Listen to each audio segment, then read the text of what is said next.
দেখেন, দীর্ঘ সময় বাংলাদেশ গণতন্ত্র থেকে পিছিয়ে ছিল। 2008 সালের আগে 6 সাল থেকে 8 সাল পর্যন্ত সেনা শাসনের আড়ালে ফখরুদ্দিন মাইনুদ্দিন ছিল। এরপরে নির্বাচন হলো। নির্বাচনে শেখ হাসিনা ক্ষমতায়ন হলো। আসার পর থেকে আমাদের বাংলাদেশ জাতীয়তাবাদী দলের উপর খড়গ নেমে আসে। দীর্ঘ সময় আমরা আন্দোলন সংগ্রাম করে এরই মধ্যে আমাদের আজকের প্রধানমন্ত্রী, আমাদের প্রাণপ্রিয় নেতা তারেক রহমান, তার উপর শারীরিক নির্যাতন, এক পর্যায়ে তাকে বিদেশ যেতে হলো চিকিৎসার জন্য, আর দেশে আসা হলো না বিভিন্ন কারণে। প্রায় দীর্ঘ সময় আমরা আন্দোলন সংগ্রাম করেছি। আন্দোলন সংগ্রামের মাধ্যমে দেশে গত 2024 সালের 5ই আগস্ট সরকার পরিবর্তন হলো। এর মধ্যে আমাদের বাংলাদেশ জাতীয়তাবাদী দলের একদম স্থায়ী কমিটি থেকে শুরু করে একদম আমাদের তৃণমূল পর্যায়ের একজন কর্মী পর্যন্ত সকলেই আমরা মামলায় জর্জরিত। আমরা জেল-জুলুম, অত্যাচার, নির্যাতন সহ্য করেছি। 5ই আগস্টের পরিবর্তনের ফলে ইন্টারিম গভর্নমেন্ট আসলো। ইন্টারিম গভর্নমেন্ট প্রায় 17-18 মাসের কাছাকাছি সময় পর্যন্ত দেশের ক্ষমতায় ছিল। এর মধ্যে তারা একটা নির্বাচন দিল। এই নির্বাচনে বাংলাদেশ জাতীয়তাবাদী দল বিএনপি নিরঙ্কুশ সংখ্যাগরিষ্ঠতা অর্জন করে বর্তমানে সরকার পরিচালনা করতেছে, সরকার গঠন করলো। এর মধ্যে আসলে বাংলাদেশের এই 15 বছরের ইতিহাস কিন্তু খুব একটা সুখকর ছিল না। যেমনিভাবে আমাদের নেতা কর্মীদের জন্য সুখকর ছিল না, তেমনিভাবে রাষ্ট্রের জন্য সুখকর ছিল না। যাই হোক, এখন মানুষের প্রত্যাশা অনেক। আমাদের আজকে প্রধানমন্ত্রী, আমাদের প্রাণপ্রিয় নেতা তারেক রহমান, তার কাছে মানুষের প্রত্যাশা অনেক। তো আমরা আশা করব, মাত্র শুরু হলো 3 মাস প্রায়,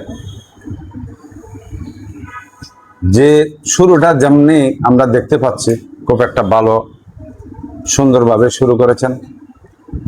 নির্বাচনী ওয়াদার মধ্যে যেগুলো ছিল পর্যায়ক্রমে আস্তে আস্তে পাইলট প্রোগ্রামের মাধ্যমে বিভিন্নভাবে এগুলো বাস্তবায়নের দিকে যাচ্ছে। ফ্যামিলি কার্ড আমরা মানুষকে দাঁড়ে দাঁড়ে গিয়ে বলেছি, ফ্যামিলি কার্ড এখন বাস্তবায়ন হচ্ছে। চট্টগ্রামে আমাদের প্রাণপ্রিয় নেতা, চট্টগ্রামে 11 আসনের এমপি, আমাদের দীর্ঘদিনের আমাদের অভিভাবক, আমাদের আমির খসরু মাহমুদ চৌধুরী, উনি আমাদের এমপি। উনি অর্থমন্ত্রী, অর্থ পরিকল্পনা মন্ত্রী হিসেবে দায়িত্বে আছেন। ওনার সুবাদে আমাদের এই 11 আসনের একটি ওয়ার্ড পাইলট প্রোগ্রামের আওতায় আসলো, 41 নম্বর ওয়ার্ড। 41 নম্বর ওয়ার্ডে উদ্বোধন হলো ফ্যামিলি কার্ডের। তখন 5550 জন প্রায় ফ্যামিলি কার্ডের আওতায় আসলো। এটা শুরু হয়েছে, আমাদের নির্বাচনের ওয়াদা ছিল যে ফ্যামিলি কার্ড আমরা এভাবে সেভাবে আমরা বিশেষ করে মহিলাদের, ঘরের কর্তা মহিলা, এই মহিলাকেই এই ফ্যামিলি কার্ডের আওতায় আনার জন্য আমাদেরকে যখন বলা হলো আমরা বলছি। এখন এটা বাস্তবায়ন হচ্ছে। তেমনিভাবে কৃষক কার্ড, প্রথমেই কৃষক কার্ডের আগে কৃষকদের একটা ঋণ মওকুফ করলো প্রায় 10,000 টাকা পর্যন্ত। তারপর কৃষক কার্ডের মাধ্যমে তাদের আরো বিভিন্ন ফ্যাসিলিটি।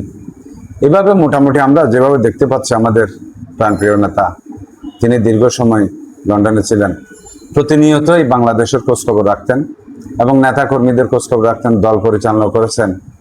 তো আজকে ওয়েস্টার্ন কান্ট্রিতে দীর্ঘ সময় থাকার ফলে উনি রাজনৈতিক একটা গুণগত পরিবর্তন ওয়েস্টার্ন কান্ট্রির মতো যে একটা পরিবর্তন দরকার বাংলাদেশে, সেটাই উনি এখন ওনার চাল চলন আচার আচরণ এটার মধ্যে অনেক পরিবর্তন আমরা দেখতে পাচ্ছি। ইতিহাসে বর্তমান প্রধানমন্ত্রীর মতো চলাফেরা আচার আচরণের মধ্যে আমরা বাংলাদেশের ইতিহাসে দেখিনি। এবং তার রাষ্ট্র পরিচালনার ক্ষেত্রেও ঠিক একই অবস্থা, যে একটা বাংলাদেশের উন্নয়নমূলক যে কর্মকাণ্ডগুলা তিনি আস্তে আস্তে হাতে নিচ্ছেন, সেটাই এখন মোটামুটি আমাদের বাংলাদেশের জনগণের কাছে আস্তে আস্তে পরিষ্কার হচ্ছে। দীর্ঘ সময় আল্লাহ যদি হায়াতে ফারানে বাঁচায় রাখে, আমরা দোয়া করি আল্লাহ তাকে যেন বাংলাদেশের জন্য একটা সম্পদ আমাদের কাছে পাঠিয়েছেন, তিনি যেন এই সময় অন্ততপক্ষে দেশের মানুষের জন্য, আশা করি পানির সমস্যাটাও হয়তো আশা করি আমরা খুব অল্প সময়ের মধ্যেই আমরা এটা শেষ হবে ইনশাআল্লাহ। আর আশা করি আমি জনগণের পাশে থেকে নির্বাচনে যদি আমি আল্লাহ যদি আমাকে সহায় থাকেন, আমি নির্বাচিত হই। এই বিশেষ করে এখানে এখন বর্তমানে যুব সমাজের মাদকের প্রতি একটু আসক্ত দেখা যাচ্ছে। তো এটা আমাদেরকে কাটিয়ে উঠতে হলে আমাদের খেলাধুলায় মনোনিবেশ করতে হবে। খেলাধুলার ব্যাপারে এখানে মাঠের খুব অভাব আছে। তো আমরা আশা করব আমি নির্বাচিত হলে বা আমাদের সরকার এখন আছেন, তাইলে মেয়রও যদি আমাদের আসে, তাইলে আমরা ফতেঙ্গায় অন্ততপক্ষে 40 নম্বর ওয়ার্ডে একটা মাঠের ব্যবস্থা করতে পারবো। এবং মাদকের ব্যাপারে আমি একটা কথা বলি, মাদক ফতেঙ্গায় নাই শুধু, আসলে এগুলা বিগত সময়ে দরাদরি হয় না, প্রশাসনিকভাবে তেমন একটা এটা সোচ্চার ছিল না, যার কারণে মাদকের কারবার সবসময় চলেছে। এই সরকারের আমলে আসি বর্তমানে দেখা যাচ্ছে এটার ব্যাপারে প্রত্যেকটা এলাকায় সামাজিকভাবে এটার ব্যাপারে একটা আওয়াজ উঠেছে, যার কারণে এখন দেখা যাচ্ছে কি মাদকের কত ব্যবহার ছিল অতীতে, এটা এখন বোঝা যাচ্ছে। যাই হোক, আমাদের সমাজের যুব সমাজ এগিয়ে এসেছে, আশা করি এই মাদক থেকেও আমরা যুব সমাজকে রক্ষা করতে পারব। ধন্যবাদ।